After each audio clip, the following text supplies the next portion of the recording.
From dance, we turn to another hobby, embroidery. But for one family in Beijing, this is more than a hobby or a profession. It's part of their DNA. Next, we continue our series, Inheritors of Intangible Cultural Heritage, with back-to-back episodes that highlight the treasures of ancient China. Jingxiu, or Jing embroidery, was inspired by the exquisite clothing of the imperial families, with the craft dating back to the Tang Dynasty over 1,000 years ago. Today, we followed Qijie to meet a new generation of inheritors who are reviving and preserving the craft of Jingxiu one stitch at a time.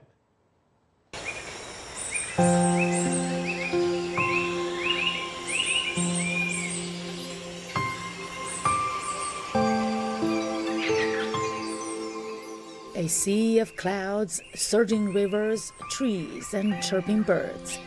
Chinese people have always been in awe of Mother Nature. For thousands of years, Chinese craftsmen and women have been incorporating elements of her beauty into daily life, including artwork and everyday outfits. Jing embroidery, or Jingxiu, is a good example. And it's all about a needle and fine silken thread, as well as high aesthetics and craftsmanship.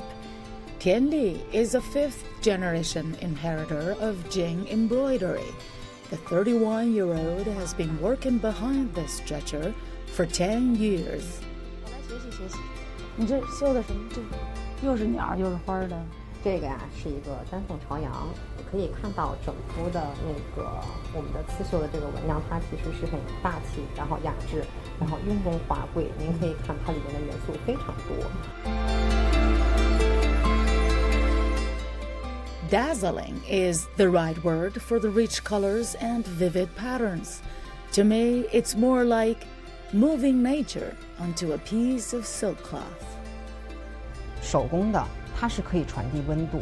我们有这样一件，就是手工的衣服也好，装饰性也好，就是可以看到我们这种非常优秀的这种民族的文化，能够提升我们自己的文化自信，就是我们国人自己的这种凝聚力。From the Tang Dynasty to the late Qing Dynasty, imperial embroidery, the predecessor of Jing embroidery, was mainly used on robes of emperors and nobles for over a century. Patterns like the dragon were for the exclusive use of the emperor himself. In history, if one was found to use a dragon pattern on his clothing, he would be definitely sent to his final home the next day on conspiracy charges in modern language.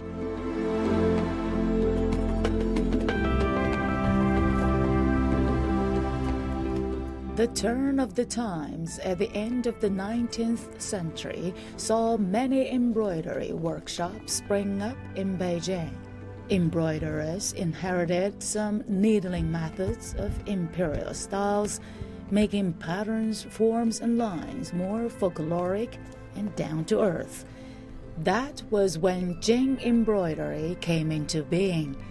Jing referring to Beijing.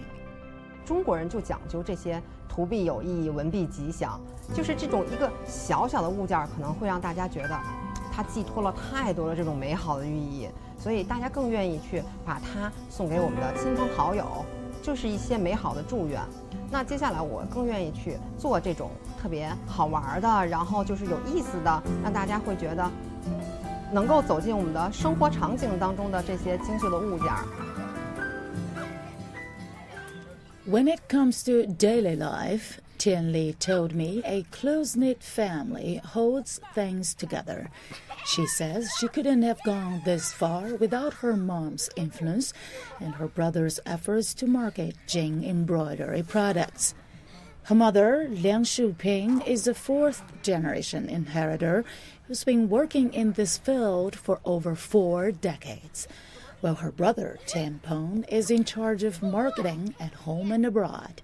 He's very proud of their products and confident he's found the way forward. 在开拓市场，在了解客户的需求的时候，发现就是我们这种传统的手工艺，他们就是对于这种图案啊、纹样啊，他们还是接受的，只不过是日常的生活怎么去结合，这这个是他们特别看重的。我们还需要在不断的去开拓市场，跟市场去对接，一定是有这样的一些人群是喜欢它，并且去愿意去购买它、使用它。What a brother and sister team! Living proof of the power of genes and family influence. I couldn't help but wonder whether Tianli's son will take up this embroidered baton when he grows up. 其实我在想过这个问题，男孩子他会喜欢这个吗？但是我就没有想到啊，就是当他第一次跟我说他想来绣的时候，我觉得，可以，你可以试一下。然后他就会让我帮他穿针、引线，然后过来就跟我很认真的跟我说，妈妈，你要教我扎在哪里，然后怎么做，就是我要告诉他之后，他很耐心的去做。这种家族的这种脉络，有种血液里，其实就是精绣已经融入到我们的血液当中了。它不再是单单的是我们把它看成一个，工作也好，其他的爱好也好，它不是，它就是深深的刻在我们的血液里的一个事情。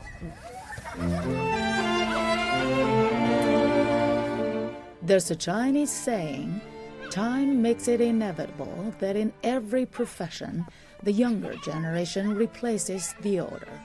It is not necessarily an eternal truth, but for this particular family, I've already seen a pattern that continues to grow and evolve. 齐杰 CGTN 北京